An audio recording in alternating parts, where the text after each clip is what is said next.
옛날 옛적 세종대왕이 다스리던 조선의 궁궐 깊은 곳에서 기이한 소문이 퍼지기 시작했습니다. 대전 뒤편 처소에서 들려오는 소리가 보통이 아니었습니다. 어느 날은 개 짖는 소리가 요란했고 또 어느 날은 저작거리 장사치의 구성진 호객 소리가 담장을 넘어 흘러나왔습니다.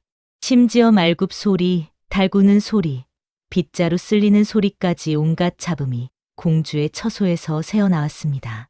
처음에는 궁녀들이 장난을 치는 줄 알았습니다. 하지만 그 소리의 주인공이 15살 공주라는 사실이 알려지자 궁궐은 발칵 뒤집혔습니다. 궁녀들은 얼굴이 하얗게 질린 채 속삭였습니다.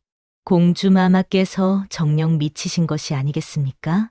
내관들도 고개를 절레절레 흔들며 탄식했습니다. 사실 공주는 태어날 때부터 남달랐습니다. 갓난아기 때부터 울음소리가 제각각 달랐습니다. 배고플 때와 졸릴 때, 심지어 기분 좋을 때의 울음이 모두 달랐습니다. 세종은 이를 신기해하며 기뻐했지만 세월이 흐르며 그 기이함은 점점 도를 넘어서기 시작했습니다. 공주의 입에서는 사람의 말보다 짐승과 사물의 소리가 더 자주 흘러나왔고 그때마다 세종의 얼굴에는 깊은 근심이 서렸습니다. 공주는 미친 것이 아니었습니다. 그 누구보다 또렷한 정신을 가지고 있었습니다. 다만 공주의 귀는 세상의 모든 소리를 그대로 담아내는 신비로운 능력을 지녔을 뿐이었습니다. 바람이 처마 끝을 스치는 미세한 떨림부터 저 멀리 장터에서 들려오는 생선 장수의 외침까지 공주는 한 번 들은 소리를 결코 잊지 않았습니다. 더 놀라운 것은 그 소리들을 입으로 완벽하게 재현해낼 수 있다는 점이었습니다. 개 짖는 소리를 흉내내면 진짜 개가 대답할 정도였고 장사치의 구성진 목소리를 따라하면 지나가던 상인도 고개를 돌아볼 정도였습니다. 공주는 매일 아침 창문을 열고 귀를 기울였습니다. 그리고 하루 종일 들은 소리들을 밤이 되면 하나씩 입 밖으로 꺼내어 연습했습니다. 공주에게 그것은 붓으로 글자를 쓰는 것과 같았습니다. 다른 사람들은 붓과 먹으로 세상을 기록했지만 공주는 입술과 혀로 세상을 담아냈습니다. 소리는 공주만의 언어였고 세상을 이해하는 방식이었습니다. 하지만 아무도 이를 알아주지 않았습니다. 공주는 궁궐 안에만 갇혀 있을 수 없었습니다. 어느 봄날 공주는 궁녀의 옷으로 갈아입고 몰래 궁을 빠져나왔습니다. 처음 맞이한 저작거리는 공주의 귀를 사로잡는 소리들로 가득했습니다. 엿장수의 가위질 소리, 대장간의 쇳소리, 아낙네들의 흥정 소리가 뒤엉켜 하나의 거대한 음악을 만들어냈습니다. 공주는 정신없이 소리들을 담느라 이곳저곳을 헤맸습니다. 그러다 문득 골목길에서 왈패들이 싸우는 광경을 목격했습니다. 그들이 내뱉는 욕설은 거칠고 걸쭉했지만 공주의 귀에는 그것조차 하나의 소리 조각으로 들어왔습니다. 공주는 무심코 그 욕설을 따라 중얼거렸습니다. 정확한 억양과 거친 숨소리까지 완벽하게 재현해냈습니다. 바로 그때였습니다. 멈추시오. 낮고 무거운 목소리가 공주의 앞을 가로막았습니다. 한쪽 눈이 희뿌연 늙은 관상가가 지팡이를 짚고 서 있었습니다. 노인은 공주를 빤히 바라보았습니다. 그의 한쪽 눈은 먼 듯했지만 다른 한쪽 눈은 마치 공주의 속을 꿰뚫어 보는 듯 날카로웠습니다. 노인의 손이 미세하게 떨리기 시작했습니다. 그대의 얼굴을 보니 범상치 않구려. 관상을 보아도 되겠소? 공주는 고개를 끄덕였습니다. 노인은 공주의 얼굴을 한참 동안 들여다보았습니다. 그의 한쪽 눈동자가 공주의 이마에서 코끝으로, 입술에서 턱선으로 천천히 움직였습니다. 노인의 얼굴이 점점 굳어졌고 이내 경악으로 일그러졌습니다. 이럴 수가. 노인이 뒷걸음질을 쳤습니다. 그의 손은 더욱 심하게 떨렸고 지팡이가 땅바닥을 두드렸습니다. 그대는 왕후가 될 상이 아니오. 아니, 그 어떤 귀한 집안의 마님이 될 상도 아니오. 공주는 담담하게 물었습니다. 그럼 저는 무엇이 되겠습니까? 노인은 한참을 망설이다가 떨리는 목소리로 대답했습니다. 그대의 입술에는 1000개의 입이 숨어 있소. 그대는 1000개의 입이 되어 이 땅의 만 백성을 먹이고 살릴 기이한 상이요. 노인의 말은 예언이라기보다는 전율에 가까웠습니다. 그는 공주를 바라보는 눈빛에 두려움과 경외가 뒤섞여 있었습니다. 그대는 보통 사람이 아니요. 하늘이 이 땅에 내린 신령한 존재요. 노인은 그 말을 남기고 황급히 자리를 떠났습니다. 공주는 그 자리에 홀로 서서 자신의 입술을 손으로 쓸어내렸습니다. 공주의 기행은 곧 조정대신들의 귀에까지 들어갔습니다. 특히 사대주의에 찌든 늙은 유학자 김문정은 이를 참을 수 없었습니다. 그는 평생을 중국의 학문과 예법을 숭상하며 살아온 인물이었습니다. 그에게 있어 왕실의 공주가 천한 것들의 소리를 흉내낸다는 것은 곧 조선의 채통이 무너지는 일이었습니다. 김문정은 즉시 상소를 올렸습니다. 공주마마께서 개 짖는 소리와 장사치의 외침을 흉내내신다 하오니 이는 왕실의 법도를 어지럽히는 일이옵니다. 하늘의 이치를 거스르는 행실을 바로잡지 않으면 나라의 근본이 흔들릴 것이옵니다. 세종은 상소를 받아들고 한참을 말이 없었습니다. 공주의 재능을 누구보다 잘 아는 그였지만 신하들 앞에서 딸을 두둔하기는 어려웠습니다. 김문정은 더욱 목소리를 높였습니다.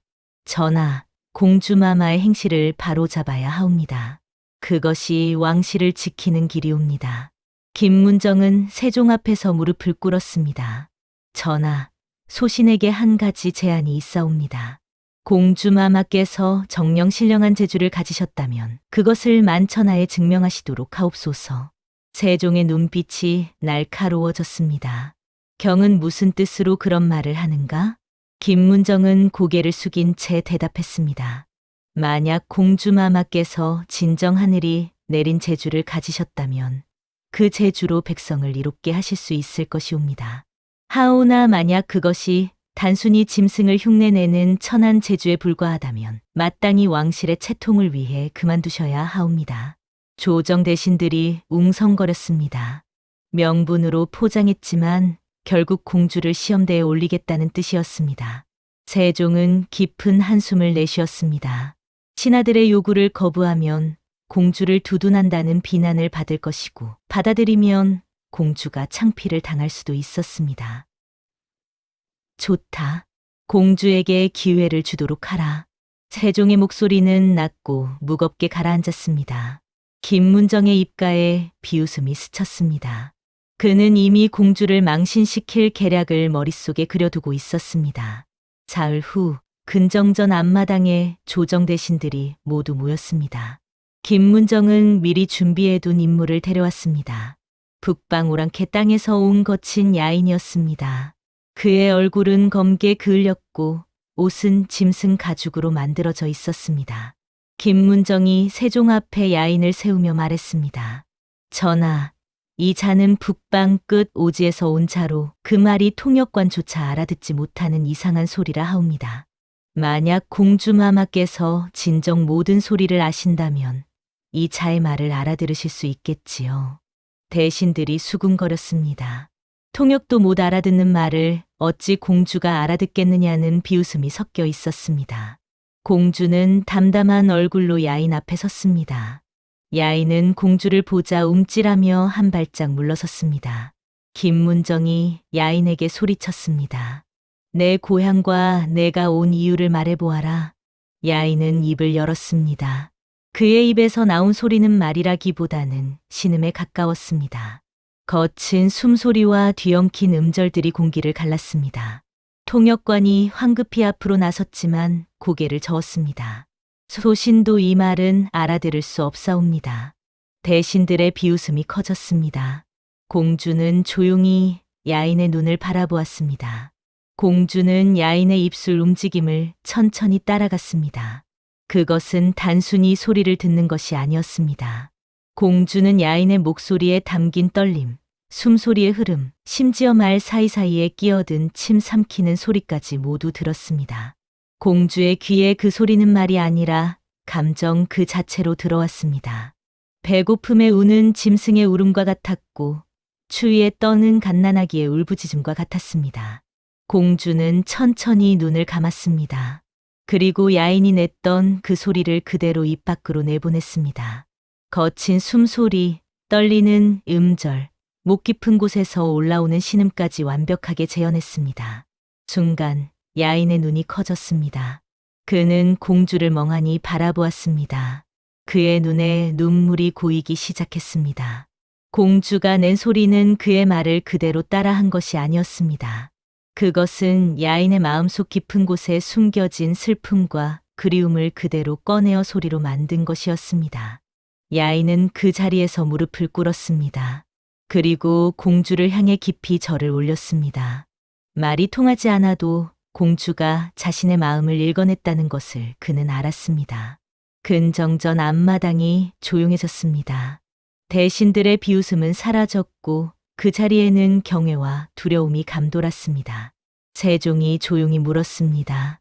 공주야, 저 사람이 무슨 말을 했느냐? 공주는 야인을 바라보며 대답했습니다. 아버마마, 저 사람은 말을 한 것이 아니옵니다. 그저 마음속 깊은 곳의 그리움을 소리로 토해낸 것뿐이옵니다. 공주는 잠시 말을 멈추었다가 이어갔습니다. 저 사람의 소리에는 고향에 두고 온 어린 자식에 대한 그리움이 담겨 있었습니다. 배고픔과 추위 속에서도 살아남아야 한다는 간절함이 느껴졌습니다. 그것은 말이 아니라 한 아비의 울음이었사옵니다. 세종의 눈빛이 흔들렸습니다. 대신들은 아무 말도 하지 못했습니다. 야인은 여전히 공주를 향해 절을 올리고 있었습니다. 그의 어깨가 떨렸고 눈물이 땅바닥에 뚝뚝 떨어졌습니다. 통역관도 박학한 유학자들도 알아듣지 못한 말을 공주는 소리 너머의 진심으로 읽어낸 것이었습니다. 공주는 야인에게 다가가 그의 손을 잡았습니다.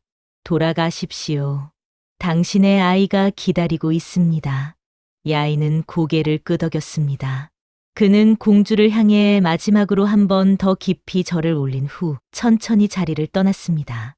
근정전 앞마당에는 긴 여운이 남았습니다. 공주의 재주는 단순히 소리를 흉내내는 것이 아니라 소리에 담긴 영혼을 읽어내는 것이었습니다. 김문정의 얼굴이 굳어졌습니다. 그는 공주가 창피를 당할 것이라 확신했지만 오히려 공주는 조정 대신들을 압도해버렸습니다. 하지만 그는 쉽게 물러설 수 없었습니다. 김문정이 앞으로 나서며 목소리를 높였습니다. 전하, 공주마마께서 짐승의 소리를 흉내내신 것은 인정하겠사옵니다. 하오나 그것이 과연 왕실의 품위에 맞는 일이겠사옵니까? 세종이 날카롭게 물었습니다.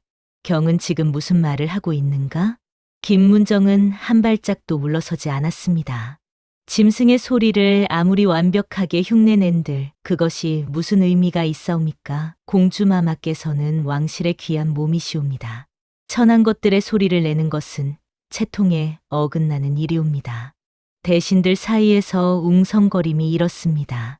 일부는 김문정의 말에 고개를 끄덕였고 일부는 난처한 표정을 지었습니다. 김문정은 비웃음을 지으며 덧붙였습니다.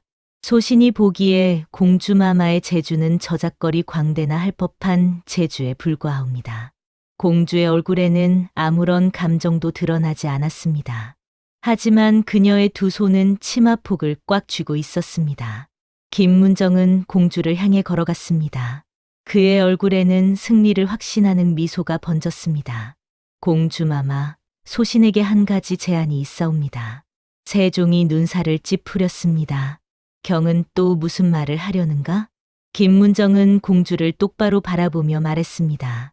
공주마마께서 진정 소리를 아신다면 저 대나무 숲을 스치는 바람 소리를 한자로 적어보시옵소서. 소리를 안다는 것은 그 소리를 글로 남길 수 있어야 진정한 학문이 되는 법이옵니다. 대신들이 웅성거렸습니다. 누구나 알고 있었습니다. 바람 소리를 글자로 적는 것은 불가능하다는 것을 말입니다. 한자는 뜻을 담는 글자였습니다. 바람풍, 자를 쓰면 바람이라는 뜻은 전달되지만 바람이 스치는 그 소리 자체를 담을 수는 없었습니다. 공주는 대나무 숲을 바라보았습니다. 바람이 대나무 잎새를 흔들며 쏴 하는 소리를 냈습니다. 그 소리는 살아있고 흐르고 있었습니다. 김문정이 덧붙였습니다. 만약 적지 못하신다면 공주마마께서는 소리를 아는 것이 아니라 단순히 흉내만 낼 줄 아는 것에 불과하다는 뜻이 되겠지요. 공주는 궁녀에게 붓과 벼루, 종이를 가져오라 명했습니다. 궁녀가 황급히 달려가 문방사오를 가져왔습니다. 공주는 붓을 들었습니다. 먹을 찍었습니다. 하지만 붓끝이 종이 위에서 떨렸습니다. 바람풍, 자를 쓸 수도 있었습니다. 하지만 그것은 바람 소리가 아니었습니다. 그것은 단지 바람이라는 뜻일 뿐이었습니다. 공주의 손이 멈췄습니다. 공주는 한참을 종이를 내려다보았습니다. 붓끝에서 먹물이 뚝 떨어져 종이에 검은 점을 찍었습니다. 공주의 머릿속에는 대나무 숲을 스치는 바람 소리가 생생하게 울렸습니다. 싸사사퀴. 하지만 그 어떤 한자도 그 소리를 담을 수 없었습니다. 공주는 평생 처음으로 좌절을 느꼈습니다. 세상의 모든 소리를 들을 수 있었고 그 소리를 완벽하게 재현할 수 있었던 공주였습니다. 하지만 그 소리를 글로 남길 수는 없었습니다. 공주의 눈에서 눈물이 흘러내렸습니다. 김문정의 비웃음 섞인 목소리가 들렸습니다. 보시옵소서, 전하. 공주마마께서는 결국 적지 못하시는구려. 공주의 손에 쥐어진 붓이 미세하게 떨렸습니다. 그녀는 평생 들어온 수많은 소리들을 떠올렸습니다. 아기의 울음소리, 노인의 한숨소리, 저작거리의 웃음소리. 그 모든 소리가 한자라는 좁은 틀 안에 갇혀버리는 것이 공주는 견딜 수 없었습니다. 공주는 천천히 붓을 내려놓았습니다. 아니, 내려놓는 것이 아니라 힘을 주어 쥐었습니다. 딱, 붓대가 부러졌습니다. 대신들이 숨을 죽였습니다. 공주는 부러진 붓을 바닥에 던졌습니다. 그리고 천천히 일어섰습니다. 공주는 떨리는 목소리로 말했습니다. 이 좁은 종이로는 조선의 바람을 담을 수 없습니다. 김문정이 코웃음을 쳤습니다. 그것 보시옵소서. 결국 못하시는구려. 하지만 공주는 고개를 저었습니다. 종이가 작은 것이 아니옵니다. 중국의 글자가 좁은 것이옵니다. 근정전 앞마당이 순간 조용해졌습니다. 공주의 말은 중국의 학문을 숭상하는 조선 조정에서 감히 할 수 없는 불경한 말이었습니다. 김문정의 얼굴이 붉게 달아올랐습니다. 공주마마, 지금 무슨 말씀을 하시는 것이옵니까? 한자는 성현들께서 만드신 거룩한 글자이옵니다. 공주는 김문정을 똑바로 바라보았습니다.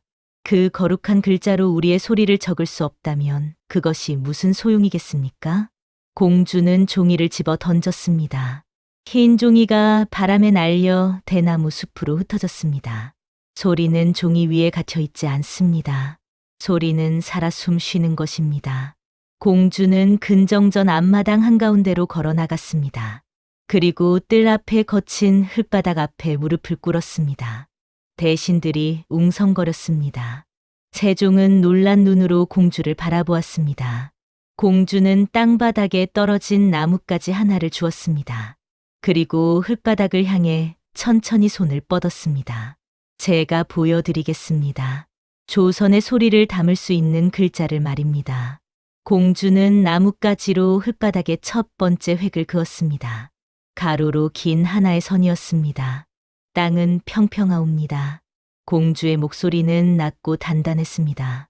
대신들은 숨을 죽이고 공주의 손을 바라보았습니다. 공주는 다시 나뭇가지를 들어 세로로 긴 선을 그었습니다. 사람은 서 있습니다. 그리고 공주는 작은 돌멩이 하나를 주워 흙바닥에 놓았습니다. 하늘은 둥그럽니다. 세 가지였습니다. 가로 획, 세로 획, 그리고 점. 단순하지만 세상의 근본이 되는 세 가지 모양이었습니다. 공주는 천천히 고개를 들어 세종을 바라보았습니다. 아버마마, 이 세상의 모든 소리는 이 세 가지에서 나옵니다. 하늘과 땅과 사람이 만나 소리가 태어나옵니다. 공주는 다시 흙바닥을 향했습니다. 그리고 가로 획 하나를 더 그었습니다. 그 위에 점을 찍었습니다. 이것은 소리입니다. 대신들이 웅성거렸습니다. 공주는 멈추지 않았습니다.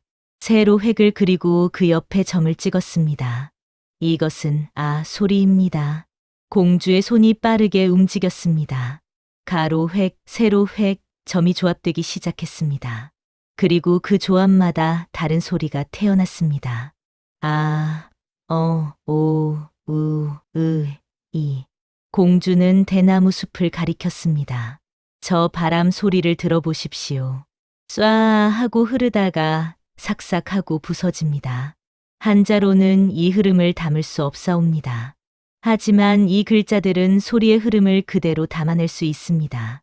공주는 흙바닥에 획과 점을 빠르게 조합했습니다. 놀랍게도 그것은 바람이 스치는 모양처럼 보였고 또한 바람 소리처럼 읽혔습니다. 세종의 눈이 커졌습니다. 그대는 천천히 일어나 공주가 그린 흙바닥으로 걸어갔습니다. 공주는 계속해서 흙바닥에 획을 그어나갔습니다. 입술을 다물면 무 소리가 나옵니다. 혀를 입천장에 대면 느 소리가 나옵니다. 목구멍을 울리면 그 소리가 나옵니다. 공주는 자신의 입술을 가리키며 설명했습니다.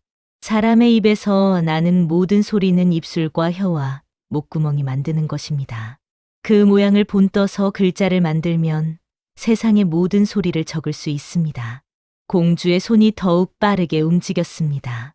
흙바닥에는 기이한 모양의 글자들이 새겨지기 시작했습니다. 기역, 니은, 디귿, 리을, 미음, 비읍, 시옷, 이응, 지읒, 치읒, 키읒, 티읒, 피읒, 히읗. 그리고 아까 만든 모음 글자들과 조합했습니다. 기역과 아를 합하면 가가 되옵니다. 니은과 아를 합하면 나가 되옵니다. 공주는 흙바닥에 바람이라는 글자를 썼습니다. 그리고 그 소리를 입으로 내보냈습니다.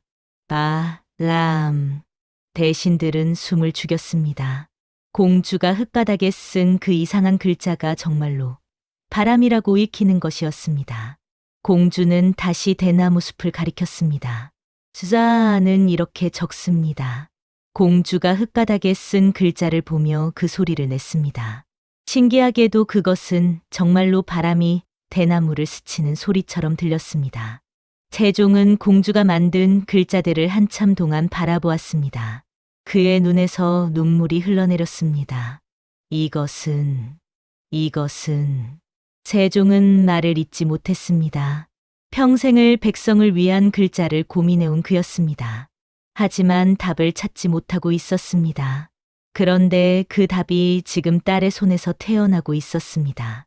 공주는 마지막으로 긴 문장을 흙바닥에 썼습니다. 나란 말씀이 중국과 달라. 공주가 그 글자를 하나하나 소리내어 읽었습니다. 놀랍게도 그것은 조선의 말이었습니다. 백성들이 매일 쓰는 바로 그 말이었습니다. 한자로는 결코 적을 수 없었던 조선의 말이 지금 흙바닥 위에 살아 숨쉬고 있었습니다. 김문정은 뒷걸음질을 쳤습니다. 그의 얼굴은 창백했고 입술이 파르르 떨렸습니다. 이것은 괴이한 그림에 불과하옵니다. 한자를 버리고 이런 천한 글자를 쓰자는 것이옵니까? 하지만 그 누구도 김문정의 말에 호응하지 않았습니다. 대신들은 모두 흙바닥에 새겨진 글자들을 넋을 잃고 바라보고 있었습니다. 그것은 단순한 낙서가 아니었습니다. 그것은 소리의 형상이었고 조선 백성의 목소리였습니다. 공주는 천천히 일어섰습니다. 그녀의 옷은 흙으로 더러워졌지만 그 얼굴에는 이제껏 볼 수 없었던 평화로운 미소가 번졌습니다. 김 대감께서 바람 소리를 적으라 하셨습니다. 제가 적었습니다. 공주는 흙바닥을 가리켰습니다. 이 글자들은 하늘과 땅과 사람을 본떠 만들었습니다. 그래서 세상의 모든 소리를 담을 수 있습니다. 바람 소리도, 비 오는 소리도, 아기 우는 소리도, 어머니가 자식을 부르는 소리도 모두 담을 수 있습니다. 세종이 공주에게로 걸어왔습니다. 그는 무릎을 꿇고 딸이 만든 글자들을 손으로 쓸어내렸습니다. 너는 아느냐? 내가 지금 무엇을 만들었는지. 공주는 고개를 저었습니다. 소인은 다만 소리를 담고 싶었을 뿐이옵니다. 세종은 고개를 끄덕였습니다. 너는 백성들에게 목소리를 주었다. 김문정은 참을 수 없다는 듯 소리쳤습니다. 전하, 이것은 괴이한 글자에 불과하옵니다. 한자를 버리고 이런 천한 것을 쓰자는 것은 조상을 욕되게 하는 일이옵니다. 하지만 세종은 김문정을 바라보지도 않았습니다. 그는 여전히 흙바닥에 새겨진 글자들만 바라보고 있었습니다. 경은 이 글자가 천하다 하였는가? 세종의 목소리는 낮고 차가웠습니다. 그렇다면 묻겠노라. 백성이 천한가? 김문정이 입을 다물었습니다. 이 글자는 백성의 소리를 담기 위해 태어났소.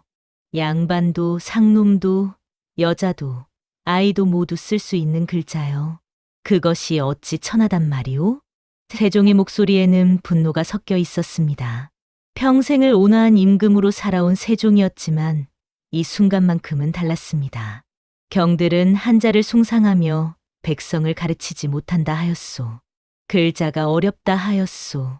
그래서 백성은 억울함을 호소할 길도 없고 자식에게 편지 한 장 쓸 수도 없소. 세종은 흙바닥의 글자를 가리켰습니다. 하지만 이 글자는 다르오. 하루아침이면 배울 수 있소. 양반과 상놈의 구별이 없소. 이것이야말로 진정한 글자가 아니고 무엇이겠소? 대신들은 아무 말도 하지 못했습니다. 눈앞에 펼쳐진 소리의 형상 앞에서 그들은 압도되었습니다. 김문정은 입술을 깨물며 뒷걸음질을 쳤습니다. 그의 얼굴에는 패배감이 역력했습니다. 그날 밤 세종은 공주를 자신의 처소로 불렀습니다. 촛불 하나만 켜진 조용한 방 안에서 아버지와 딸이 마주 앉았습니다. 세종은 한참을 말없이 공주를 바라보았습니다. 너는 알고 있었느냐? 내가 평생을 백성을 위한 글자를 만들고자 애썼다는 것을. 공주는 고개를 끄덕였습니다. 알고 있었사옵니다. 아범아마. 세종의 눈에서 눈물이 흘러내렸습니다. 나는 수십 년을 고민했다. 밤마다 촛불을 밝히고 글자를 만들었다. 하지만 늘 막혔다. 어떻게 하면 백성이 쉽게 배울 수 있을까? 어떻게 하면 우리의 소리를 담을 수 있을까? 세종은 공주의 손을 잡았습니다. 그런데 너는 하루 만에 해냈구나. 내가 흙바닥에 그은 그 획들 속에서 나는 내 백성의 목소리를 보았다. 공주의 눈에서도 눈물이 흘렀습니다. 소인은 다만 제가 들은 소리를 담고 싶었을 뿐이옵니다. 저작거리 아낙네의 웃음소리도 노비 아이의 울음소리도 그 모든 소리가 글자로 남았으면 했습니다. 세종은 공주를 꼭 껴안았습니다. 고맙다, 내 딸아. 너는 이 아비가 평생 이루고자 했던 꿈을 이루어 주었구나. 두 사람은 한참을 말없이 울었습니다. 아버지의 눈물과 딸의 눈물이 섞였습니다. 세종은 공주의 어깨를 감싸 안으며 속삭였습니다. 이 글자는 반드시 세상에 나올 것이다. 너와 내가 함께 만든 이 글자로 백성들은 자신의 목소리를 가지게 될 것이다.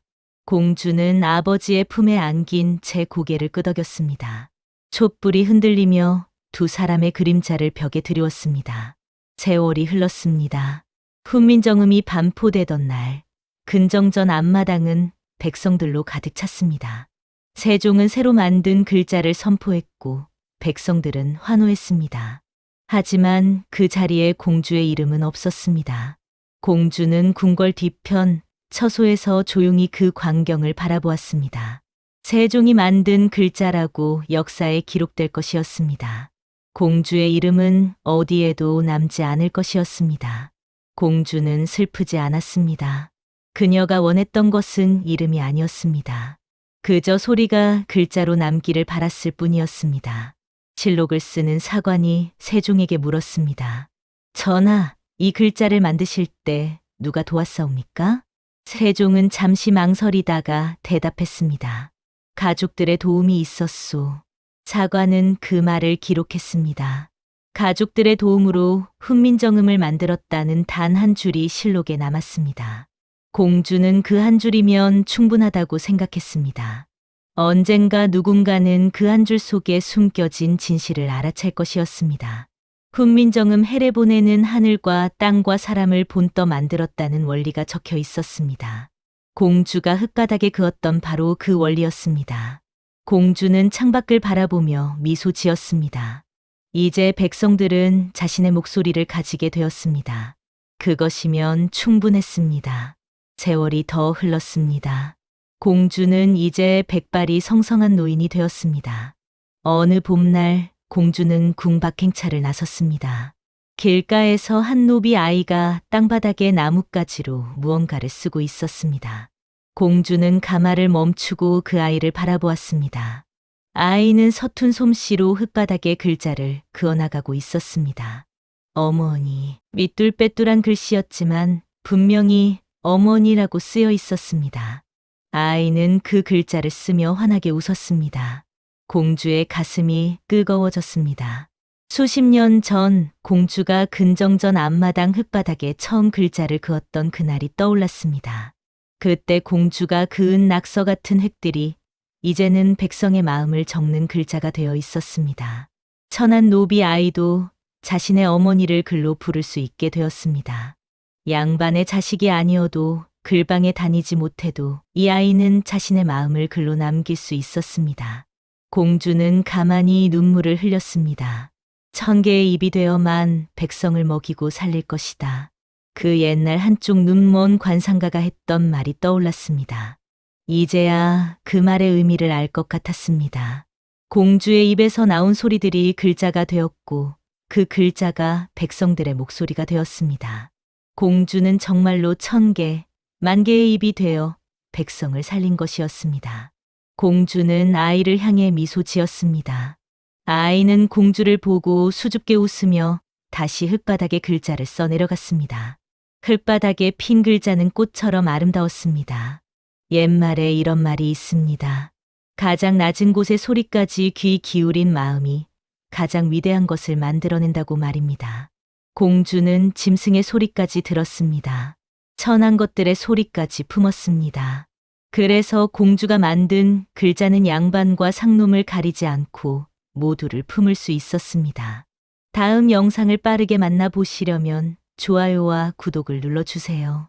그럼 더 재미있는 영상으로 찾아뵙겠습니다. 모두 행복한 하루 보내세요.